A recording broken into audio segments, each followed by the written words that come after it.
ನಮಸ್ತೆ ವೀಕ್ಷಕರೇ, IHMO live ನ್ಯೂಸ್ಗೆ ಸ್ವಾಗತ. ನೀವು ನೋಡ್ತಿದ್ರ ಚಿಂತಾಮಣಿ ಸುದ್ದಿ. ದಿ ಹಾರಿಜನ್ ಆಂಗ್ಲ ಮಾಧ್ಯಮ ಶಾಲೆಯಲ್ಲಿ ಮೆಟ್ರಿಕ್ ಮೇಳ. ಚಿಂತಾಮಣಿ ನಗರದ ದಿ ಹಾರಿಜನ್ ಆಂಗ್ಲ ಮಾಧ್ಯಮ ಶಾಲೆಯಲ್ಲಿ ಮಕ್ಕಳ ಮೆಟ್ರಿಕ್ ಮೇಳ ಕಾರ್ಯಕ್ರಮವನ್ನು ನವೆಂಬರ್ 14 ಮಕ್ಕಳ ದಿನಾಚರಣೆಯ ಪ್ರಯುಕ್ತ ಶಾಲೆಯ ಆವರಣದಲ್ಲಿ ನಡೆಯಿತು. ಕಾರ್ಯಕ್ರಮವನ್ನು ಶಾಲೆಯ ಆಡಳಿತ ಮಂಡಳಿ ವತಿಯಿಂದ ರಿಬ್ಬನ್ ಕತ್ತರಿಸುವ ಮೂಲಕ ಉದ್ಘಾಟಿಸಿದರು. ಕಾರ್ಯಕ್ರಮವನ್ನು ಕುರಿತು ಮಾತನಾಡಿದ ಶಾಲೆಯ ಸಂಯೋಜಕರು ಶೇಖ್ ಮೊಹಮಿನ್ ರವರು, ನವೆಂಬರ್ 14ರಂದು ಮಕ್ಕಳ ದಿನಾಚರಣೆಯ ಪ್ರಯುಕ್ತ ಶಾಲೆಯಲ್ಲಿ ಮೆಟ್ರಿಕ್ ಮೇಳವನ್ನು ಹಮ್ಮಿಕೊಂಡಿದ್ದು, ಮಕ್ಕಳಲ್ಲಿ ಆತ್ಮಸ್ಥೈರ್ಯ ತುಂಬಲು ಮತ್ತು ವ್ಯವಹಾರ ಜ್ಞಾನ ಹೆಚ್ಚಿಸಲು ಮೆಟ್ರಿಕ್ ಮೇಳಗಳಂತಹ ಕಾರ್ಯಕ್ರಮ ಮಹತ್ವವಾಗಿದೆ ಎಂದರು.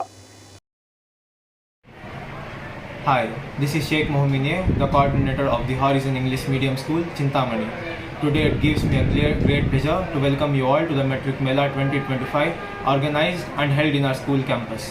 The purpose of this event is to help our students understand measurement concepts in fun and practical way. Though there are different stalls and activities, we will explore how measurements are used in our daily life. Learning becomes more meaningful when we see, touch, experience the concepts, and this Mela has been exactly designed in the same way. I sincerely thank our management for their constant support and our parents and our students for making this event a successful one. I hope everyone enjoys the activities, learns something new and carry a new experience with them. Thank you and wish you a wonderful Metric Mela.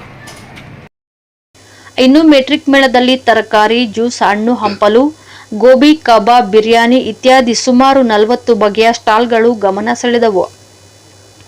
ಇನ್ನು ಈ ಸಂದರ್ಭದಲ್ಲಿ ಶಾಲೆಯ ಅಧ್ಯಕ್ಷರು ನೂರ್ ಉಸ್ ಸಾಬಾ, ಕಾರ್ಯದರ್ಶಿ ಆರಿಫುಲ್ಲಾ, ಪ್ರಾಂಶುಪಾಲರು ನವೀದ್ ಅಹಮದ್, ಸಂಯೋಜಕರು ಶೇಖ್ ಮೊಹಮಿನ್ ಹಾಗೂ ಶಾಲೆಯ ಸಿಬ್ಬಂದಿ, ವಿದ್ಯಾರ್ಥಿಗಳು, ಪೋಷಕರು ಹಾಜರಿದ್ದರು.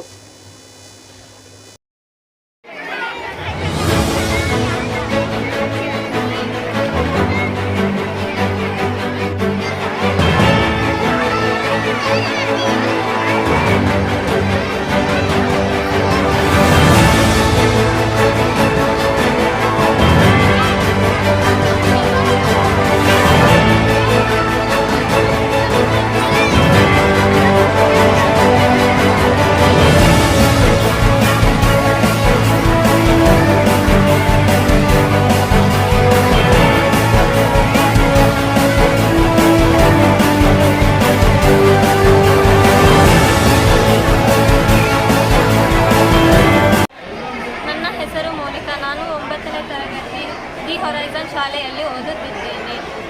ಜವಾಹರ್ಲಾಲ್ ನೆಹರು ರವರು ನವೆಂಬರ್ 14ರಂದು ಹುಟ್ಟಿದ ದಿನವನ್ನು ಈ ದೇಶಾದ್ಯಂತ ಮಕ್ಕಳ ದಿನಾಚರಣೆಯಾಗಿ ಆಚರಿಸಲಾಗುತ್ತದೆ. ಈ ದಿನವನ್ನು ನಮ್ಮ ಶಾಲೆಯಲ್ಲಿ ಮೆಟ್ರಿಕ್ ಮೇಳ ಕಾರ್ಯಕ್ರಮವನ್ನು ಹಮ್ಮಿಕೊಳ್ಳಲಾಗುತ್ತಿದೆ. ಈ ಮೆಟ್ರಿಕ್ ಮೇಳದಿಂದ ವಿದ್ಯಾರ್ಥಿಗಳಲ್ಲಿ ವ್ಯಾಪಾರ, ವಹಿವಾಟು